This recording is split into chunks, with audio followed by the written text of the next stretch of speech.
জয় গুরু। আজকের আমি আলোচনা করব অপরের রোগ নিজ শরীরে গ্রহণ। আমাদের বাড়িতে শ্রী শ্রী ঠাকুর ও শ্রীল সতীশচন্দ্র গোস্বামী মহাশয় আসিয়াছেন। গোস্বামী মহাশয়ের কুটিদেশে অত্যন্ত বেদনা হইয়াছে। বসিলে উঠিতে কষ্টবোধ হয়, আবার উঠিলে বসিবার সময় কষ্টবোধ হয়। শ্রী শ্রী ঠাকুর বলিলেন, সতীশদা, আপনার কি হয়েছে?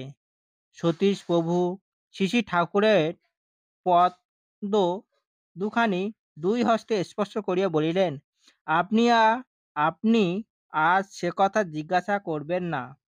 তাহার একথা এরূপভাবে বলিবার তাৎপর্য এই যে, তিনি বিশেষভাবে অবগত আছেন শ্রী শ্রী ঠাকুর অনেক সময় অপরের রোগ নিজের শরীরে গ্রহণ করিয়া থাকেন।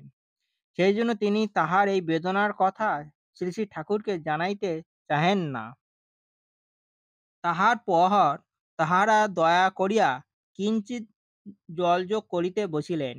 উঠিবার সময় গোস্বামীপ্রভু কোনো কষ্ট হইল না, অনায়াসে উঠিতে পারিলেন।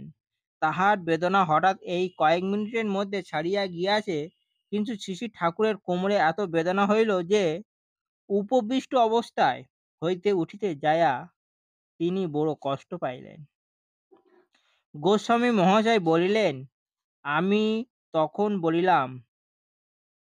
তখনই বলিলাম যে আমার বেদনার কথা আপনার শুনে দরকার নেই।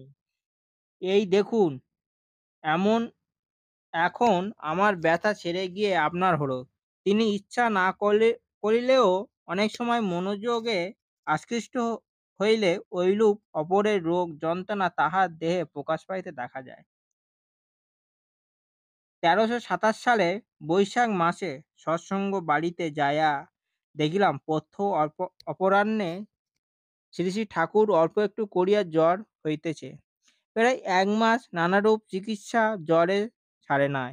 আমি বলিলাম, এ কি হলো? তিনি বলিলেন, আমার ক্ষয়রোগ হচ্ছে। আমি বলিলাম, সে রোগ তো আপনার শরীরে হতে পারে না। নামময় দেহে রোগের জীবাণু ধ্বংস হয়ে যায় যে।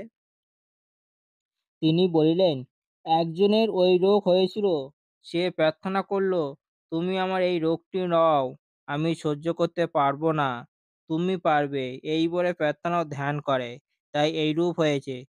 সেই রোগে তিনি প্রায় ২ মাস কষ্ট ভোগ করিয়া কলিকাতা, কাশিয়াং প্রভৃতি স্থানে গমন করত। বায়ু পরিবর্তন করিয়া ও বহু বড় বড় ডাক্তার কবিরাজ দ্বারা চিকিৎসা করিয়া বর্ষাকালে আসিয়া কুষ্টিয়া থাকিয়া আর গোড়া পড়িতে পারেন নাই।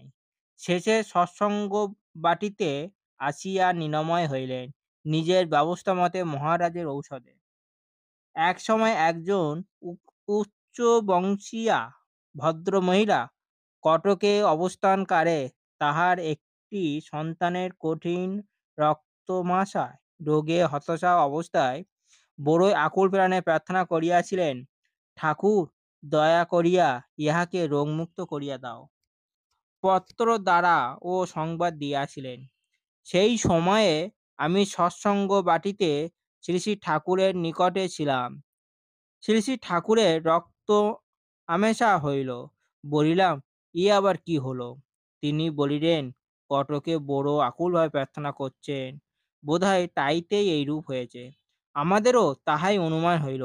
পরে পত্রে জানা গেল, ঠিক সেই দিন হইতে সেই সন্তানটি সুস্থ হইয়াছে। এইরূপ আরও অনেক ঘটনা প্রত্যক্ষভূত হইয়াছি। বন্দে পুরুষোত্তমাম।